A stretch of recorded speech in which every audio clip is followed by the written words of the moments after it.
బాబాయ్ మన ఊరి పేరు ఏం పేరు బాబాయ్? ఏమొచ్చిలాసం మన హాయ్ ఫ్రెండ్స్, అందరికీ నమస్కారం. Welcome to coastal voice Telugu. మనం ఆంధ్ర తీర ప్రాంత మత్స్యకారుల సమస్యలపైన అయితే సైకిల్ యాత్ర చేస్తున్నాము. సో ఈ రోజుకి 45వ రోజు అనమాట. ప్రెజెంట్ అయితే మనము కే మత్స్యలేశం గ్రామంలో ఉన్నాము. సో ఆ గ్రామంలో ఆ మత్స్యకారులకి ఏ సమస్యలు ఉన్నాయో ఆ మత్స్యకారులు మాటలు అడిగి తెలుసుకుందాం. ఊర్లో ఏ సమస్యలు ఉన్నాయి బాబాయ్ మన మత్స్యకారులకి? మన మర్చిపోయి కొన్ని సమస్య జట్టి అంటే జట్నీ లేకపోవడంతో ఇక్కడ ఎలాంటి కష్టాలు ఫేస్ చేస్తున్నారు? వలసలు వేయి అది ఎక్కువ ఉంటే వలసలు ఎవరు కూడా రాదు. ఈ వలసలు వెళ్ళడం వల్ల మంచి తీసుకోవడం చాలా ఎక్కువ.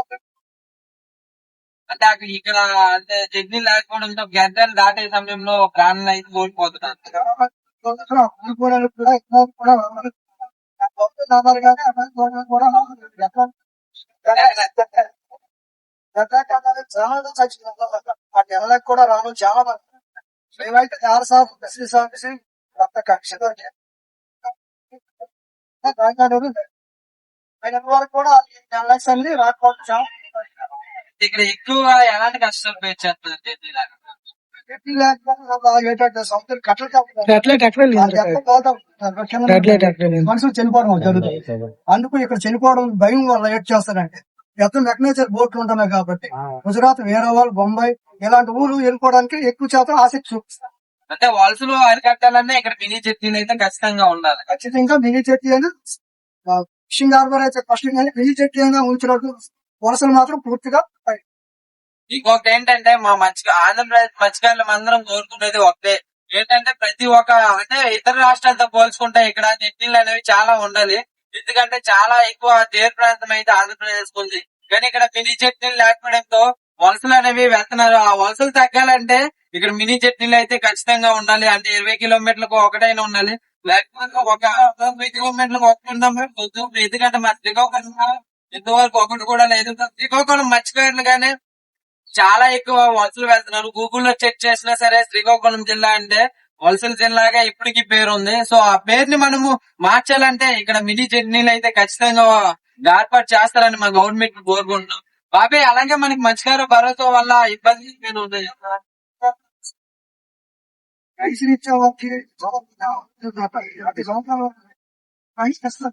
వాళ్ళకు కూడా ఇట్లా అప్పుడు మాత్రమే వచ్చేస్తుంది. అలాగే ఇంట్లో నలుగురు కూడా వేస్తాడు. ఈ 20,000 ఉంటే 2 నెలల వరకు 20,000 ఏం సరిపోతుంది. డబ్బుల కోసం ఎంచుకోవాలి. అందరికి కూడా వచ్చేటట్టు ఉంటే అందరూ సంతోషంగా ఉంటారు. అంటే ఒక రేషన్ కార్డులో ఎంత మందికి వస్తుంది? ఒకటిగా వస్తుంది. అలా రావడం వల్ల మనకి ఇబ్బందేనా? చాలా ఇంట్లో 6 ఉంటారు, 7 ఉంటారు. పిల్లలతో కలబెట్టి 45 ఉంటారు. వాళ్ళకి వచ్చినట్టు ఉంటే అందరికీ సంతోషం. 20,000 ఇస్తారని ప్రభుత్వం చాలా సంతోషం. ఆ నలుగురికి వచ్చినట్టుకుంటే ఇంకా సంతోషం. సో ఇప్పుడు చూస్తున్నారు కదా, ఈ సమస్య అనేది మత్స్యకార విరోధ సమస్య అనేది ఆంధ్రప్రదేశ్ లో ప్రతి ఒక్క మత్స్యకారుడు ఫేస్ చేస్తున్నాడు. ఎందుకంటే ఒక కుటుంబంలో 2-3 ఫిషింగ్ చేసే వాళ్ళు ఉన్నారు, అన్నదమ్ములు గాని తండ్రి కొడుకులు గాని. కానీ ఒక్కరికే ఆ మత్స్యకార భరోసా వస్తుంది. ఆ 2 నెలలు అయితే చాలా ఆర్థికంగా ఇబ్బందిని అయితే ఫేస్ చేస్తారు. అలాంటివి కూడా ఫేస్ చేయకూడదు అంటే ఇక్కడ ఎంతమంది ఫిషింగ్ చేస్తున్నారు జెన్యున్ గా వాళ్ళకే మత్స్యకార భరోసా అందాలని కొందరికి ఆ పెద్ద అందాలని కోరుకుంటాం. అవే అలాగే మనకి చిన్న తెప్పలపైన కానీ సోలర్ పైన కానీ ఇన్సూరెన్స్ సౌకర్యాలు ఉన్నాయా? ఏం లేదు అసలు. పూర్తిగా వరకు కూడా ఎక్కువ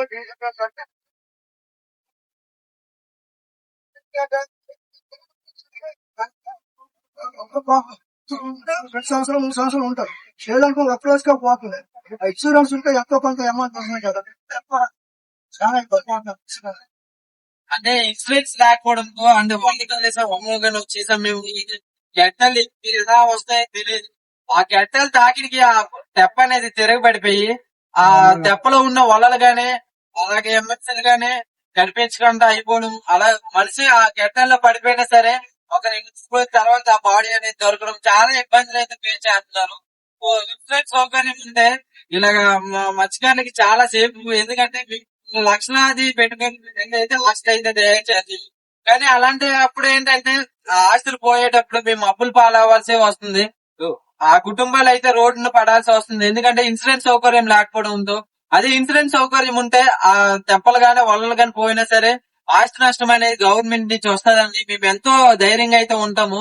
అలాగే ఇంకొకటి ఏంటంటే ఇలా బస్ లో కెట్టల్లో పడి చనిపోవడానికి తెప్పలు తిరగ పడిపోవడానికి ఇంకో రీజన్ కూడా ఉంది. మినీ చట్నీలు లేకపోవడంతో.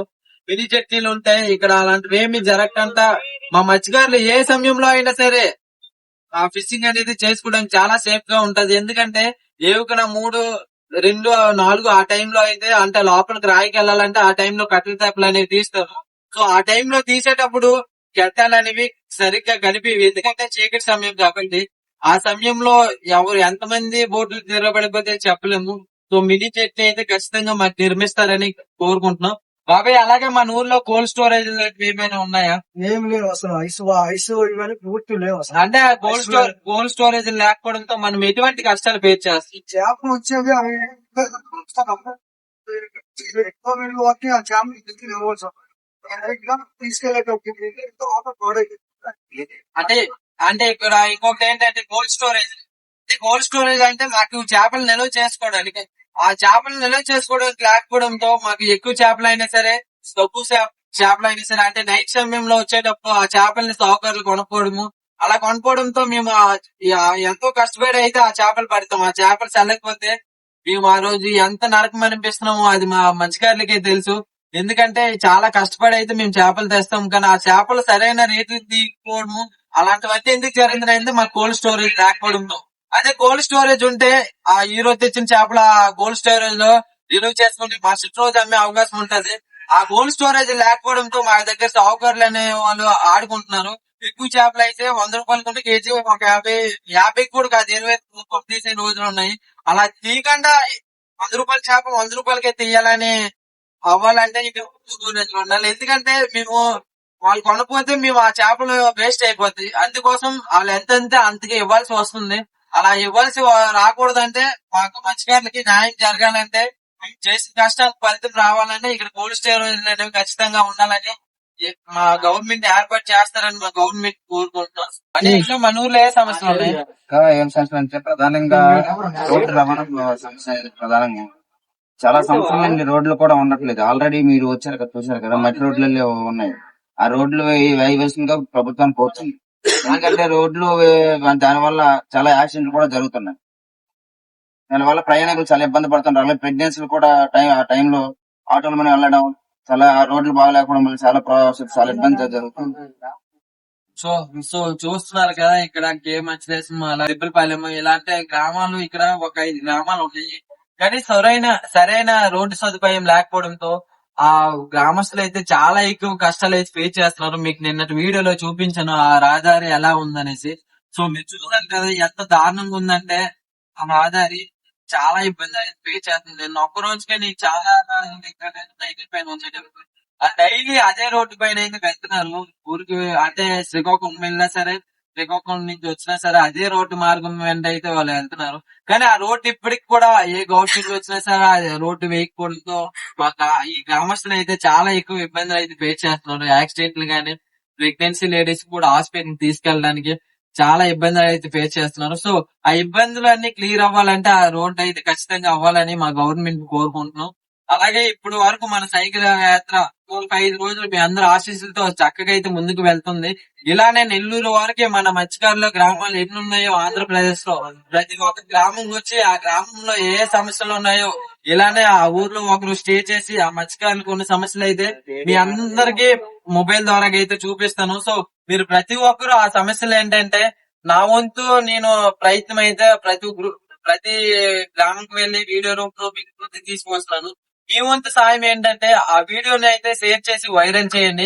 వైరల్ చేస్తే ఖచ్చితంగా గవర్నమెంట్ నుంచి అయితే ఏదో ఒక సొల్యూషన్ అయితే వస్తది. సో ప్రతి ఒక్కరు ఈ వీడియోస్ అన్ని షేర్ చేస్తారని మిమ్మల్ని అందరినీ కోరుకుంటున్నా. So thank you for all.